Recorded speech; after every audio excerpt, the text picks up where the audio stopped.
Hi hello छोड़ो, हरे कृष्णा बोलो। ये देवरानी और ये जेठानी, हमारी वीडियो आपको मुझे पसंद ना आए दो तो तीन दिन लाइक से सब्सक्राइब खांसी एंड सर्दी शेयर। हुआ था। दवा ले रही थी पर अच्छा नहीं हो रहा था। तो याद आया ना कि मेरी मम्मी ना बचपन में हम लोग को ये काढ़ा बना के देती थी। अच्छा तो नहीं लगता था टेस्ट में, पर ज़बरदस्ती पिलाती थी हम लोग को, इससे अच्छा हो जाता था। तो वही हम बना रहे हैं, बचपन वाली रेसिपी। चलिए इसको देखते। 2 गिलास पानी हमने रख दिया गैस पे, और छोटी इलायची, बड़ी इलायची, दालचीनी है, अदरक है, गुड़ है, लौंग है, काला मिर्च है और तेजपत्ता, तुलसी पत्ता, गुड़ सब ले लिया। और अच्छे से धो के इसको हम पहले, और इसमें डाल के खन्ने में इसको सबको दरदरा हम कूट लेंगे।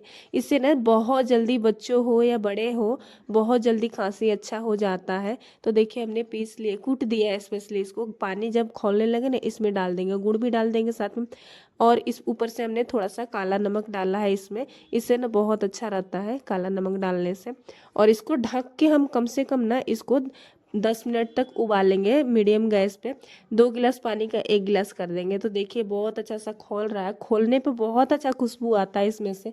तो रेसिपी अच्छा लगे तो लाइक से सब्सक्राइब जरूर करिएगा, कमेंट करके ज़रूर बताइएगा कि रेसिपी कैसी लगी।